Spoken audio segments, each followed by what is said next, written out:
aux APE! Non aux APE! Non aux APE! Non aux APE! Non aux APE! Non aux APE! Non aux APE! Non aux APE! Au fur et à mesure que la date butoir du 1er octobre 2016 approche, les accords de partenariat économique continuent d'être un débat au sein des pays africains. Pour en parler, Financial Afrique, dans son édition invité spéciale, a reçu le Dr Cheikh Tidiane Dièye, directeur exécutif du Centre africain pour le commerce, l'intégration et le développement.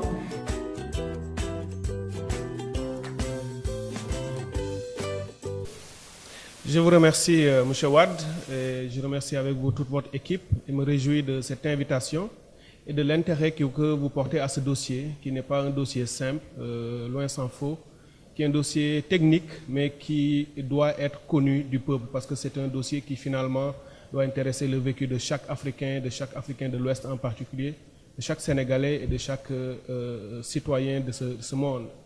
L'accord de partenariat économique est un accord dont la négociation a commencé depuis 2003 entre l'Union européenne et l'ensemble des États Afrique, Caraïbes et Pacifique. Pour les besoins de cette négociation, le groupe ACP, qui a toujours eu des régimes commerciaux avec l'Union européenne en tant qu'entité organique unie, a été fragmenté pour l'APE en différentes régions. Il y a eu la région Pacifique, la région Caraïbes, autour du CARIFORUM, et en Afrique, il y a eu 5 blocs régionaux, comme ce qu'on appelle les communautés économiques régionales, identifiés pour les besoins de l'accord, notamment la SADC, vers l'Afrique du Sud, la communauté de l'Afrique de l'Est, l'Afrique orientale et australe, qui est vers l'Afrique de l'Est aussi, mais avec un autre, avec les Éthiopies, Madagascar et autres, l'Afrique centrale autour de la CEAC, et puis l'Afrique de l'Ouest et CEDEAO. Donc 5 régions africaines négociant chacune un accord de partenariat économique. Quel a été l'objectif de cette négociation? Vous savez que l'Union européenne a toujours eu avec les pays ACP un régime commercial fondé sur ce qu'on appelle les préférences commerciales non réciproques. L'Europe donnait 100% d'accès à son marché et ne demandait pas de réciprocité aux pays ACP. Mais à partir de la création de l'Organisation mondiale du commerce en 1995 et les nouvelles règles de la gouvernance commerciale internationale, ce régime commercial ACP et Union européenne n'était plus compatible avec les nouvelles règles parce que l'OMC demande à tous ses membres de s'accorder les mêmes préférences, les mêmes avantages sans discrimination. Or, vous savez que si l'UE accorde aux pays ACP des avantages commerciaux sans les donner aux latino-américains ou aux asiatiques, cela pose problème au niveau de l'organisation. Donc, il fallait un système de remplacement. C'est ça l'APE, c'est le système de remplacement pour avoir un accord qui soit compatible avec les règles, parce que ça va introduire la réciprocité. Pour la première fois, l'Europe nous donne toujours 100% d'accès à son marché, mais en retour, nous sommes obligés juridiquement de lui ouvrir une certaine partie de notre marché.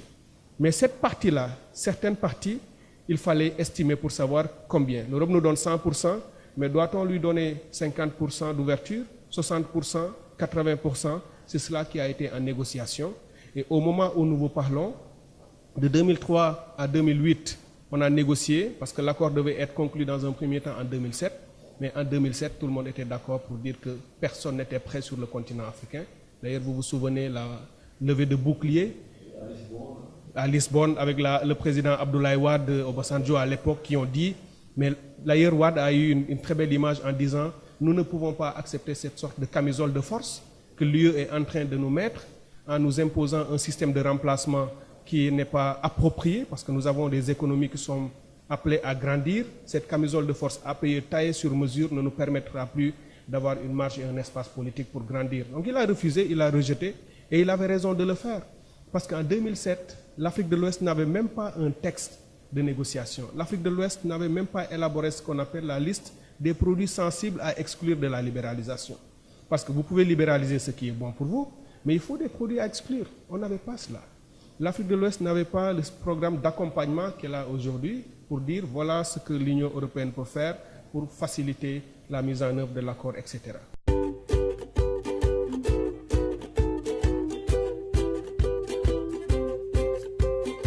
Oui, alors ce qui a changé, c'est déjà qu'il faut le chercher en 2007, comme je viens de le dire. Pendant que les régions refusaient de signer, comme l'Afrique de l'Ouest ou la CEDEAO en octobre 2007 a dit « je ne signe pas en tant que région », la Côte d'Ivoire et le Ghana l'ont fait. Parce que dans chaque région, il y a plusieurs catégories de pays. les pays les moins avancés, comme le Sénégal, le Mali, le Burkina Faso et autres, qui sur les 15 de la CEDEAO, les 11 sont des pays les moins avancés, l'APE ne leur donne pas plus que ce qu'ils ont déjà en fait. Donc même sans accord de partenariat, ils peuvent garder l'accès au marché européen. Ce qui n'est pas le cas des pays en développement de la région, comme la Côte d'Ivoire, le Ghana, le Nigeria et le Cap-Vert récemment. Eux étant obligés d'avoir un accord pour ne pas perdre le marché européen, ils ont posé ce qu'on appelle les APE intérimaires en 2007. Et c'est ce qui nous a rattrapés malheureusement aujourd'hui, parce qu'à partir du moment où ces pays ont signé des accords intérimaires, si la région ne va pas ensemble, ces pays seront obligés de mettre en œuvre leur accord intérimaire. Et tout le monde sait que mettre en œuvre leur accord intérimaire sans la région, ça détruit l'intégration régionale. Et ça, c'est l'épine dans le pied des pays africains. Chaque région a son épine, en fait, et que c'est le cas en Afrique de l'Ouest avec la Côte d'Ivoire et le Ghana. En Afrique de l'Est, c'est le Kenya. En Afrique centrale, c'est le Cameroun. En Afrique du Sud, c'est le Botswana et autres. Tous ces pays, s'ils n'ont pas un accord qu'ils mettent en œuvre, l'Union européenne leur retire les préférences et ils perdent beaucoup sur le marché européen. Et ils ne voulaient pas, en fait, prendre le risque d'avoir des difficultés. Donc cela a été une sorte de pression politique sur les États et sur les régions pour aller à un accord. Et c'est pour cette raison que beaucoup de pays de guerre lasse, de régions, ont dit autant poser un acte politique de signature au niveau régional pour ne pas créer des difficultés. Mais même en le faisant, ils se sont rendus compte que le piège est toujours là. Parce que pour accroître la pression, l'Union européenne a donné des délais en disant si au 1er octobre prochain, les pays qui ont signé leur APE intérimaire ne les mettent pas en œuvre, l'Union européenne va leur retirer les préférences. Et comme on est en août, la Côte d'Ivoire vient tout juste d'ailleurs de passer son accord à l'Assemblée nationale pour ratification. La commission restreinte l'a déjà approuvé. Ça passera dans les prochaines semaines en commission plénière pour ratification de l'accord. Le Ghana l'a déjà fait depuis le 3 août dernier. Ça veut dire que nos deux pays dépositaires d'APE intérimaires vont le faire. Et s'ils le font, c'est incontestable. Et d'ailleurs, même le président de la commission de la CEDEAO l'a dit récemment, l'intégration régionale aura de grandes difficultés parce que le tarif extérieur commun, qui est notre outil souverain d'intégration, qui est en cours d'application, mais sur les 15 pays, il n'y a que 9 qui l'ont appliqué à ce jour. Donc, c'est vous dire les difficultés qu'on rencontre. Si ces deux pays-là nous lâchent et vont faire les APE, ça va rajouter encore une couche aux difficultés que nous avons de parachever notre intégration régionale. Donc l'APE nous pose un nombre de défis incommensurables. C'est extrêmement complexe comme accord, comme processus de négociation, avec des défis politiques, des défis techniques. Et jusqu'ici, ce qui est constant, c'est que personne ne peut documenter et attester sur l'importance ou la nécessité impérieuse d'un APE. Sans APE, nos régions continueraient plus simplement, plus facilement et avec beaucoup plus de cohérence à poursuivre leur processus d'intégration et à réussir leur transformation structurelle que dans un contexte avec APE. Et ça, toutes les analyses l'ont montré, de la Commission économique pour l'Afrique, du Centre Sud qui est à Genève, de nous-mêmes ici au centre, au CACID, et puis beaucoup d'autres institutions qui ont travaillé très librement avec beaucoup d'objectivité sur les APE, ont montré que cet accord, en fait, n'est bon que pour l'Union européenne, mais en aucun cas, il ne peut être bon pour le continent africain au moment où nous vous parlons.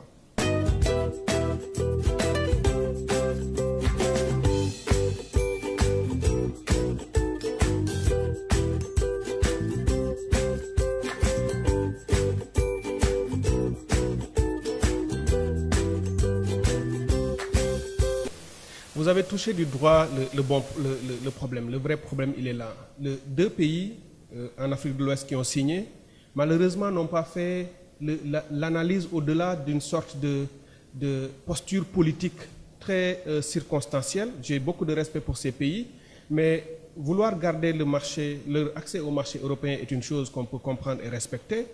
Le faire sur la base d'une documentation précise est une autre chose. On s'est rendu compte que en travaillant à préserver leur accès au marché européen pour les importations comme sur la banane, le thon, le cacao pour la Côte d'Ivoire, ça permet de garder les droits de douane à leur niveau actuel. Il y en a très peu. Il y en a même sur beaucoup de produits, il n'y en a pas du tout.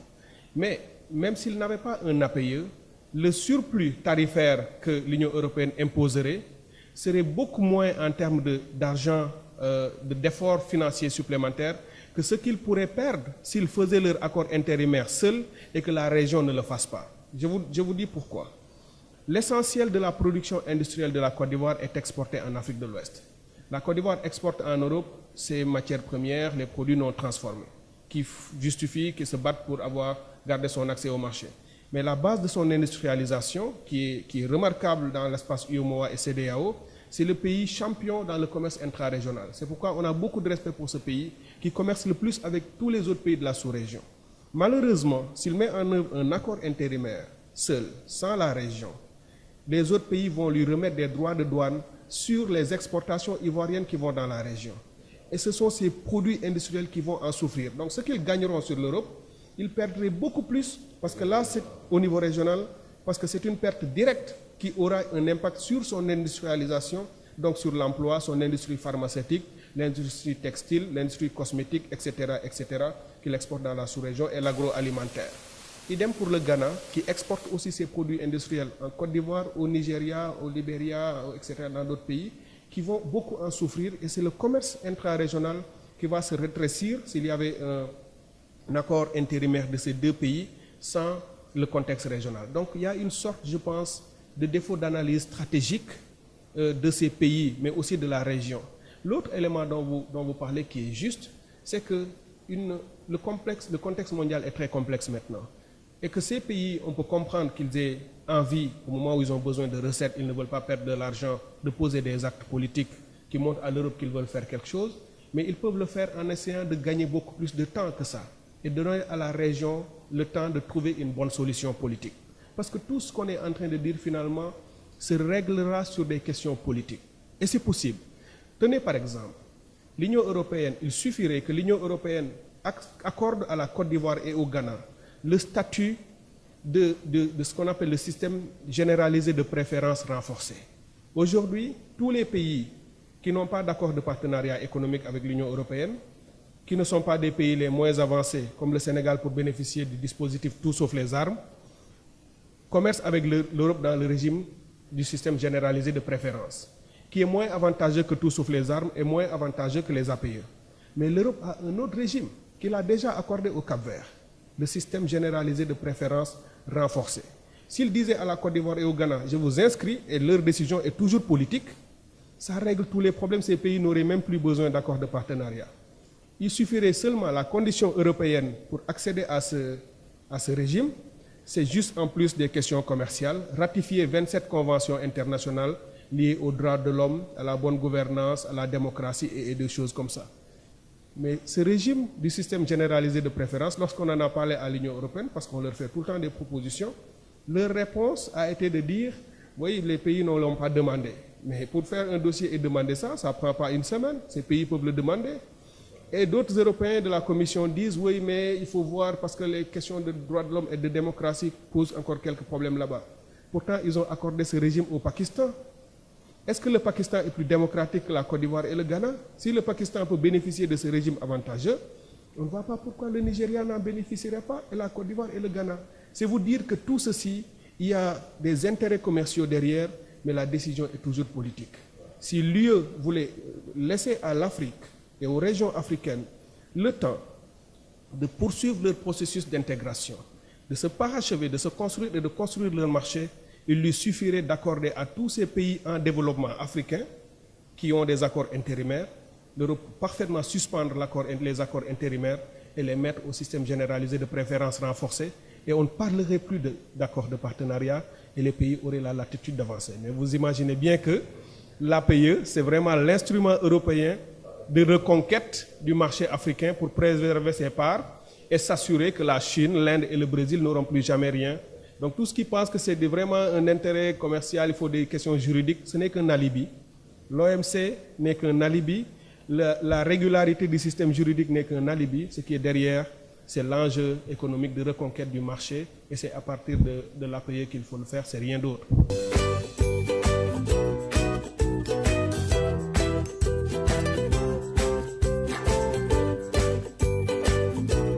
La raison peut faire sourire, parce qu'il y en a plusieurs, ou les raisons si vous voulez.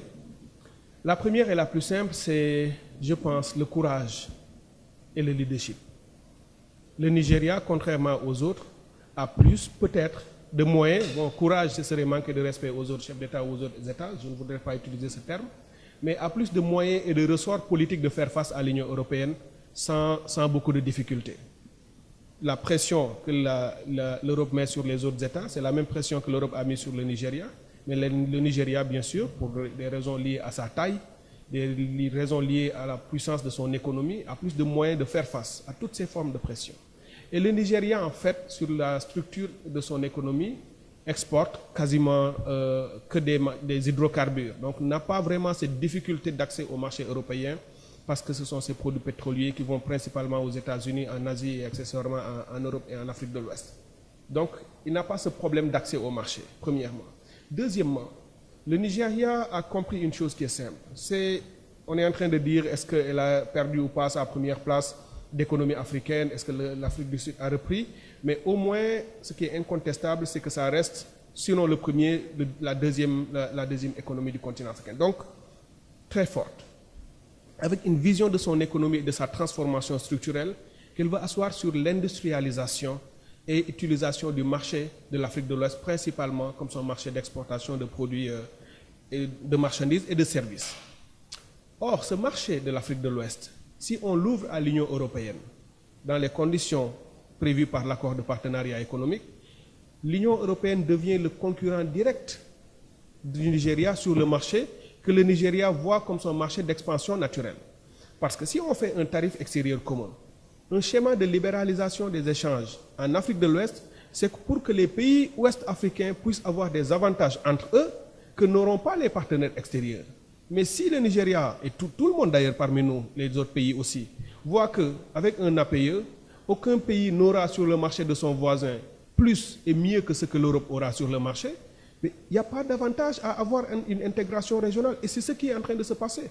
Pour cette raison-là, l'Union européenne, le Nigeria est en train de se battre, comme le fait l'Europe pour défendre ses intérêts. Le Nigeria se bat pour préserver son marché de toute influence extérieure, parce que les analyses qu'on a faites, parmi les résultats aussi, figurent ce qu'on appelle le détournement de commerce.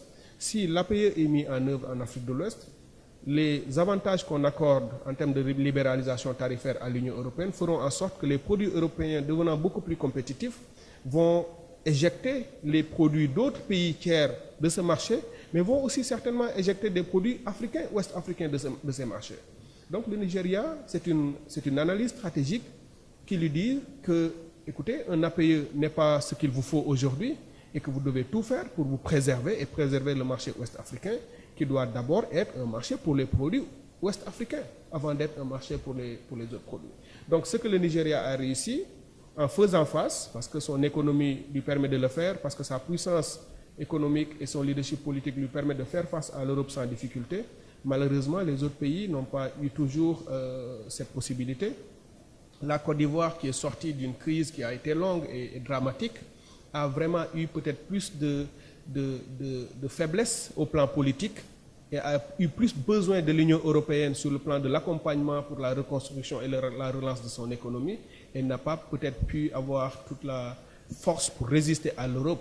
Le Ghana aussi la même chose. Bon, après, on voit que le Sénégal aussi veut jouer un rôle dans cet accord en essayant de prendre le leadership. Malheureusement, le Sénégal, il faut qu'il comprenne qu'il est encore un pays parmi les moins avancés et il doit se garder de prendre des décisions pour la région qui pourront affaiblir davantage le contexte régional. Je crois qu'un pays qui a beaucoup d'ambition, mais il ne faut pas essayer de faire plus que ce qu'on est capable de faire et laisser la région prendre les décisions appropriées au niveau régional pour le présent et pour le futur.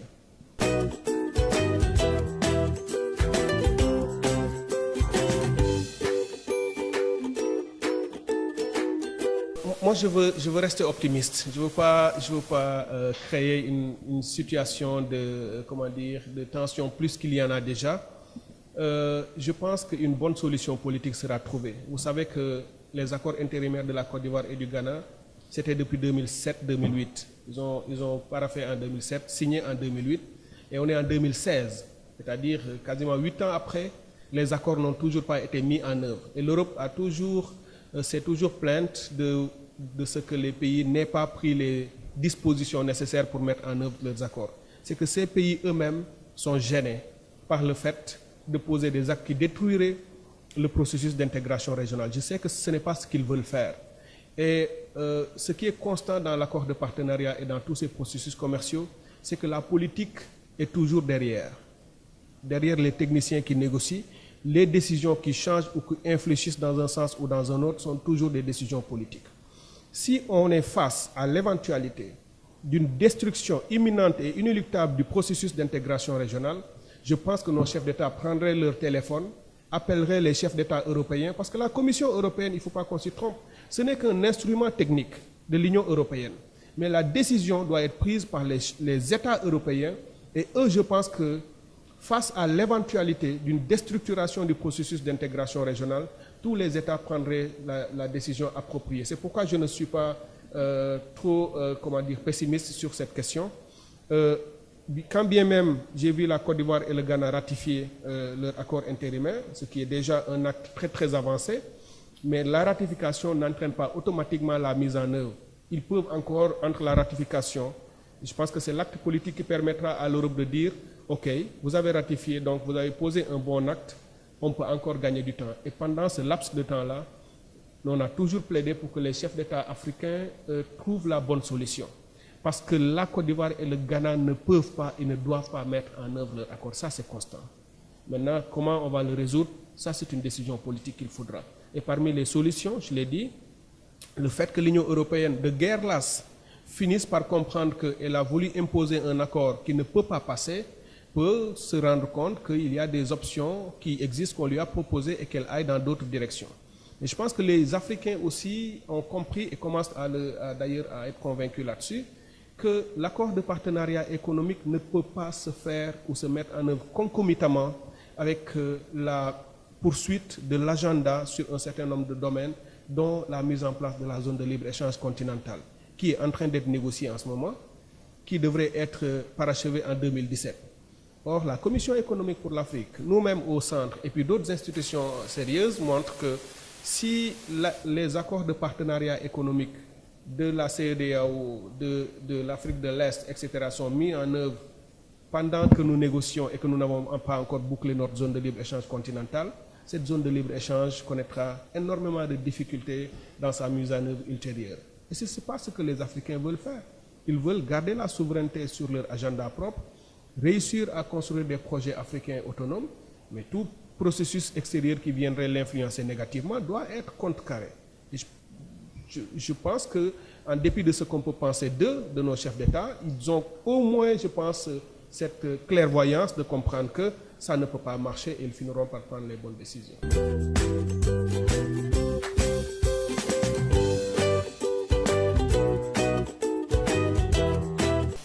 Oui, c'est une très grosse menace. Le problème, c'est d'ailleurs ce que je disais sur l'agenda de l'Afrique. En Afrique de l'Ouest, nous avons, après plusieurs années de discussions intenses, parce que l'adoption du tarif extérieur commun, c'est l'un des meilleurs projets qu'on ait conclu ces dernières années sur la marche vers l'intégration et la construction du marché ouest-africain. Une très grosse réalisation. Difficile, parce que dans la négociation pour l'adoption d'un tarif extérieur commun, vous mettez ensemble des économies différentes. Le Nigeria n'a rien à voir avec le Niger. Le Sénégal est beaucoup plus puissant que la Gambie. Ils avaient tous des régimes tarifaires différents. Si vous voulez les mettre ensemble pour adopter un tarif unique pour l'ensemble de ces pays, c'est extrêmement compliqué. Donc cela nous a mis dans des négociations très complexes entre États. Et il a fallu que les États lâches du lest se sacrifient sur les intérêts nationaux pour qu'on parachève la négociation du tarif extérieur commun, qu'on a maintenant bouclé. Et on est passé dans la phase de mise en œuvre depuis le 1er janvier 2015. Malheureusement, au moment où nous vous parlons, sur les 15 pays de la CEDEAO, il n'y en a que 9 qui ont commencé à le mettre en œuvre, ce tarif. Or, même là, les 9 qui mettent en œuvre le tarif, la mise en œuvre est encore très très imparfaite. Parce que ces pays-là même ne respectent pas toutes les subtilités ou les principes ou les règles de ce tarif extérieur commun. Par exemple, le Nigeria, en dépit du fait qu'il y a des droits de douane par ligne sur un certain nombre de produits, droits de douane auxquels le Nigeria doit se limiter, ce pays a mis des mesures d'interdiction sur une panoplie de produits qu'on ne peut même pas importer au Nigeria. En dépit du fait que le tarif extérieur commun ne justifie pas cela, le Nigeria le fait, y compris pour des produits régionaux. Le Sénégal interdit depuis 2006 l'importation de volailles, en dépit du fait que juridiquement ce n'est pas légal, mais ça reste parce que c'est important pour la filière avicole locale. Et c'est même à encourager, même si, parce qu'il ne faut pas qu'on s'y trompe, il n'y a presque personne qui respecte vraiment les règles internationales, il faut voir aussi les intérêts du moment. Donc, ce tarif extérieur commun est important, est complexe, on a réussi à l'avoir, et il est évident que si la Côte d'Ivoire et le Ghana mettaient en œuvre leur accord déjà APE, ça rajouterait une couche supplémentaire à la complexité de la mise en œuvre de ce tarif extérieur commun. Et on ne pourra pas finaliser la mise en œuvre à brève échéance. Donc c'est vous dire que l'APE, vous le voyez de fond en comble, vous le retournez sous toutes les formes, tous les côtés, vous ne voyez vraiment que les défis. Ce n'est pas qu'on ait un problème avec un accord commercial, loin de là. Il y a des accords commerciaux qui sont très bons, mais cet accord spécifiquement, dans le contexte actuel de l'Afrique, dans le contexte de la mise en œuvre de nos propres projets, ce n'est pas ce qu'il nous faut pour nous permettre d'aller de l'avant.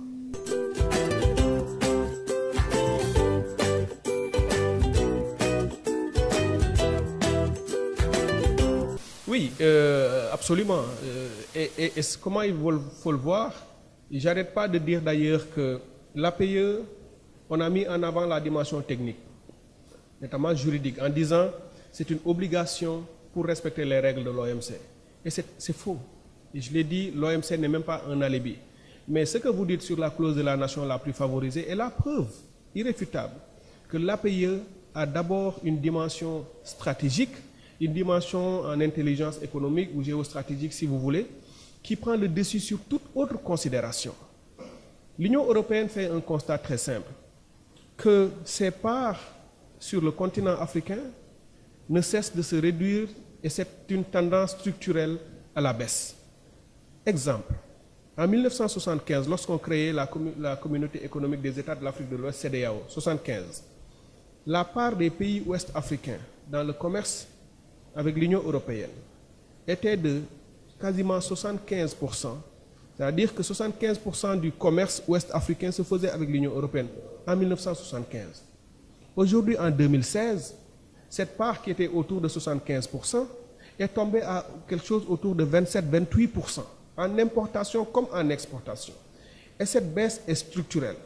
Au même moment, les parts de la Chine, de l'Inde, du Brésil, mais aussi les parts du commerce intra-régional connaissent une hausse année après année. Ça veut dire que l'Union européenne continue de baisser, tandis que les autres continuent de monter sur le commerce. C'est ça que notre économie est en train de nous dire. Est-ce qu'au moment où un partenaire qui a eu une importance aussi grande dans votre économie et dont les parts baissent structurellement, et dans ce contexte, lorsque votre économie évolue comme ça, vous ne pouvez pas vous permettre de contractualiser et de signer un accord avec le partenaire dont les parts baissent au détriment de ceux dont les parts montent. Vous posez un acte qui va à l'encontre du comportement de votre propre économie. Et c'est ce qui est en train de se passer. L'Union européenne, en 2006, a adopté une stratégie commerciale globale, qu'ils appellent la Global Europe Strategy, qui veut dire simplement, dans un monde changeant, où des pays émergent, sont conquérants, lui prennent des parts à l'international, comme la Chine, l'Inde, le Brésil et autres, comment l'Europe peut faire pour garder ce qui lui reste en part de marché et conquérir de nouvelles parts. Et dans cette stratégie, l'Europe a senti le besoin d'introduire dans les accords commerciaux bilatéraux qu'elle contractualise, qu'elle signe, une disposition qu'on appelle la clause de la nation la plus favorisée. C'est une clause qu'on a connue à l'OMC, où elle a du sens, où l'OMC dit, lorsque vous êtes membre de l'OMC, tout ce que vous donnez à un membre de l'OMC en termes d'avantages commerciaux, vous l'étendez automatiquement à tous les autres membres de l'OMC. Donc la nation favorisée, vous donnez cette faveur à tous les autres. Ça a du sens. Mais dans l'accord de partenariat économique, l'Europe transfère cette clause multilatérale dans un accord bilatéral en disant, vous signataires d'accords de partenariat économique, notamment l'Afrique de l'Ouest, si vous signez l'accord avec moi, dans le futur, tout avantage que vous donnez à un partenaire commercial majeur, et c'est un terme nouveau, qui n'existait pas dans le jargon de l'OMC ni ailleurs, que l'Europe invente pour les besoins de l'accord de partenariat économique, en disant un partenaire commercial majeur, c'est tout pays qui représente plus de 1,5% de part du commerce mondial. Et c'était même 1% que l'Europe voulait proposer. C'est nous-mêmes ici à Dakar qui nous sommes battus au dernier moment pour faire passer le 1% à 1,5%. Mais en le disant, l'Europe savait que la Chine dépassait 1%, l'Inde dépassait 1%, la Thaïlande, Malaisie, Indonésie et tous ces pays émergents dépassent 1,5% du commerce. En disant donc, en schématisant, tout ce que vous donnez à la Chine, à l'Inde, au Brésil, à la Malaisie, etc., vous donnez à l'Europe. Exemple concret, si on fait un accord de partenariat avec l'Union européenne en lui ouvrant 80% de notre marché, si dans 10 ans on fait un accord de partenariat avec le Brésil, on donne au Brésil 95% d'ouverture du marché, l'Europe nous demande automatiquement les 95% qu'on vient de donner au Brésil, sous peine de nous amener à un règlement de différend. On a un peu atténué le langage en disant on va rentrer en négociation pour voir la faisabilité, mais tout le monde sait que lorsqu'on rentre dans ces négociations, on finit par lui donner le même avantage. Et donc ça, c'est une clause stratégique. Parce que par ce biais, l'Europe s'assure de ne plus jamais avoir moins que ce que tous les autres partenaires potentiels pourraient avoir. Et quel est le danger pour nous? Le danger, c'est que nous sommes en train, aujourd'hui en 2016, dans ces années où que nous vivons nous, de prendre des décisions qui vont engager nos enfants et nos petits-enfants en leur fixant aujourd'hui leur relation commerciale, alors que nous ne savons pas comment leur économie sera. Dans 50 ans, comment sera l'économie sénégalaise et ouest-africaine? Et pourquoi nous voulons décider aujourd'hui que dans 50 ans, nos enfants et nos petits-enfants, parce que l'API a une durée de vie illimitée, ils devraient donner à l'Europe tout ce qu'ils donneront aux autres. Peut-être qu'un autre pays ou une autre région donnera à nos pays des avantages commerciaux beaucoup plus importants que ce que l'Europe nous donne. Donc on n'a pas le droit, parce que soit on ne comprend pas, soit on a des intérêts politiques momentanés, soit parce que l'Europe met une pression ou une autre, de prendre des décisions comme ça qui sont des décisions stratégiques sans pouvoir les documenter et les baser sur des faits.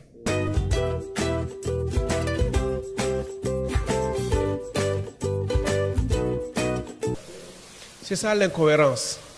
Le problème, l'un des problèmes les plus importants, je pense, et les plus graves du continent africain et de l'ensemble de nos régions, c'est l'incohérence des politiques, l'incohérence des décisions. Nous prenons une panoplie de décisions. Nous engageons à beaucoup d'accords et d'arrangements commerciaux, lesquels se chevauchent, les accords s'imbriquent et créent un réseau de droits et d'obligations très très complexe. Au niveau régional, nous avons le TEC, c'est un accord, c'est un arrangement entre nous. Le schéma de libéralisation des échanges de la CEDEAO, c'est un arrangement commercial entre nous.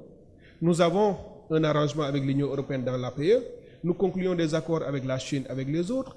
Nous en avons à l'Organisation mondiale du commerce. Et tout ça, ça se met en couche. Et sur le plan vertical, on ne réussit pas toujours la mise en cohérence. Et aujourd'hui, ça nous tombe dessus parce que ce que vous dites et qui est tout à fait juste, c'est que depuis le traité d'Abuja, parce que la zone de libre-échange continentale dont vous parlez, ce n'est pas quelque chose seulement que des gens ont sorti de leur chapeau en 2012. C'était déjà prévu sur la marche vers le marché commun africain et plus tard vers l'union économique et monétaire sur le continent africain. Il fallait mettre en place d'abord les communautés économiques régionales. Il y en a 14 sur le continent, ce qui est excessif. Mais sur les 14 communautés économiques régionales, il n'y en a que 8 que l'Union africaine reconnaît officiellement.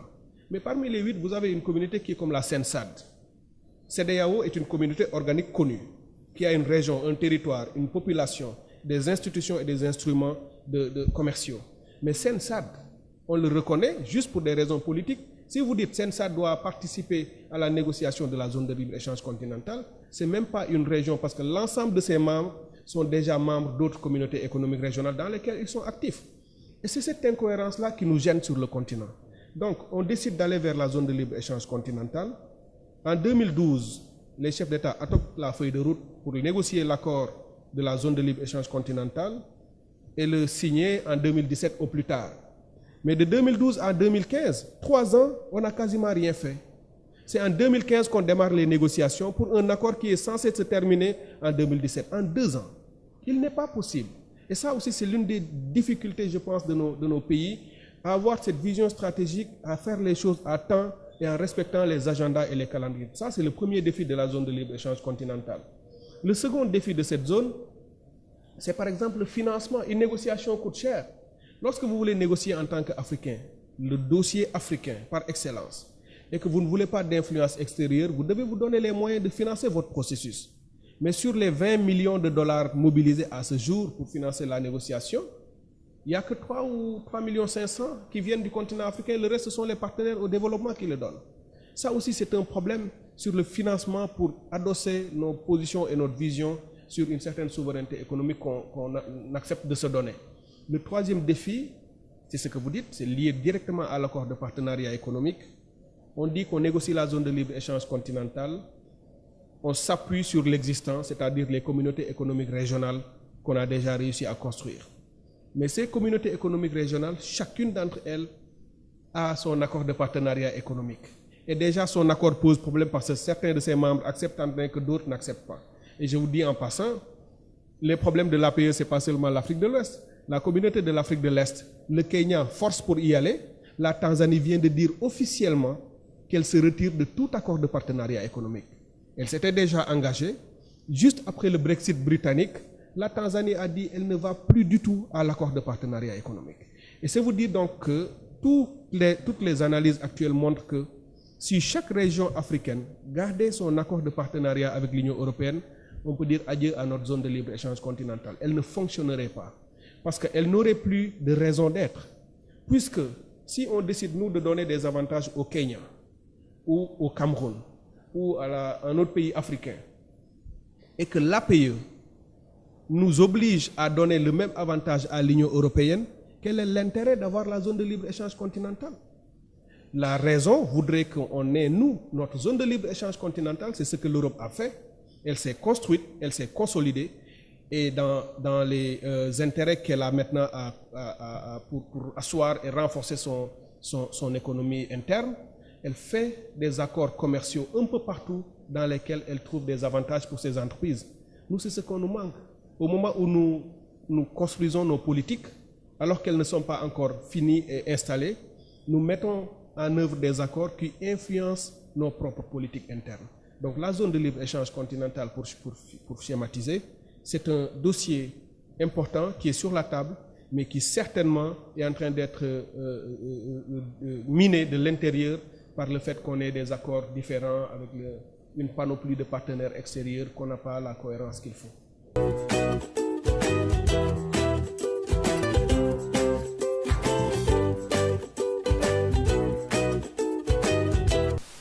Si, je le pense. Moi, je le pense. Parce que, et pour une raison simple, c'est-à-dire, j'étais dans une conférence il n'y a pas longtemps, on me dit, mais est-ce que vous voyez au moins une bonne chose pour l'APE?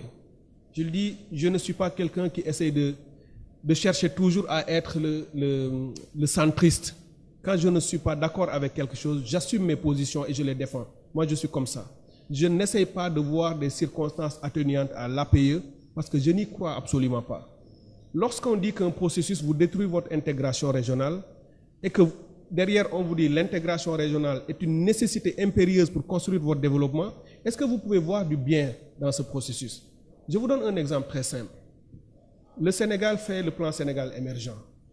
Même dans la publicité du plan Sénégal émergent pour attirer les investisseurs extérieurs, le Sénégal dit « Venez investir au Sénégal, nous vous offrons un marché de 300 millions de consommateurs. » C'est le Sénégal qui le dit. Pourquoi le Sénégal ne dit pas « Nous vous offrons 14 millions de consommateurs » parce que c'est ça la population du Sénégal. Mais parce qu'il sait que 14 millions, si on appelle les investisseurs, personne ne viendrait pour 14 millions. On leur propose un marché grand. Le marché, c'est le marché ouest-africain. Mais si on a la certitude, si le gouvernement du Sénégal, à commencer par le président, sait que l'APE va détruire son marché de 300 millions d'habitants, quel sera l'intérêt pour lui à attirer des investisseurs qui ne pourront même pas accéder à ce marché de 300 millions d'habitants? Parce que l'Europe sera déjà un peu partout sur ce marché. Elle aura réussi à le capter par l'effet de détournement de commerce dont j'ai parlé tout à l'heure. Donc il faut avoir une intelligence stratégique, comme vous dites, vous les économistes, de comprendre que je ne suis absolument pas contre un accord commercial. Ça peut être une très bonne chose. Les pays le font tout le temps et je donne souvent l'exemple. L'Union européenne a déjà un accord avec la Corée mis en œuvre et qui fonctionne. Pourquoi? Parce que la Corée peut vendre ses matériels informatiques, ses automobiles, sa technologie et tout ce qu'on veut à l'Europe. Tandis que l'Europe lui vend aussi ses TGV, ses avions, ses trains, etc. C'est deux économies qui fonctionnent parce que c'est deux économies qui peuvent être sur le même pied d'égalité. Nous avons une économie balbutiante qui se construit, qui a besoin d'espace Mais pour avancer, cette économie a besoin avant tout de se retrouver et de s'intégrer. Dans le processus de son intégration, l'APE est générée considérablement. C'est pourquoi moi je ne fais que militer pour que nos chefs d'État comprennent. Lorsque on a échangé avec le président du Sénégal pendant qu'il était facilitateur de la négociation de l'APE, et d'ailleurs beaucoup d'autres chefs d'État l'ont dit avec lui, des États favorables aux accords de partenariat économique, ils ont dit signer l'APE leur permettrait d'avoir accès à de l'argent de l'Union européenne, parce que l'Europe a promis de donner ce qu'on appelle le programme de l'APE pour le développement, de le financer. C'est aussi une sorte d'incohérence qui est juste insoutenable. Vous faites un accord qui aura des conséquences structurelles sur l'économie. Mais l'Europe dit, nous allons compenser vos pertes. Nous savons que vous allez avoir des pertes, mais nous allons compenser vos pertes fiscales nettes. D'ailleurs, pertes fiscales nettes, c'est conditionné. L'Europe s'engage à compenser, mais seulement si les pays non seulement évaluent très concrètement ces pertes fiscales, mais aussi font les réformes intérieures sur la fiscalité intérieure nécessaires avant que l'Europe n'agisse. Premier problème. Le deuxième, pendant que les États disent, oui, en signant, l'Europe va nous financer des infrastructures, ils ont fait un programme de 9,5 milliards d'euros, qui est même passé à après 15 milliards d'euros. C'est l'Afrique de l'Ouest qui a fait ce programme en disant à l'Europe de financer les infrastructures, les ponts, les routes, pour permettre au moins à nos produits de circuler et de pouvoir accéder à son marché. L'Europe a rejeté et a dit qu'elle peut mettre sur la table que 6,5 milliards d'euros pour une région qui lui demande 15.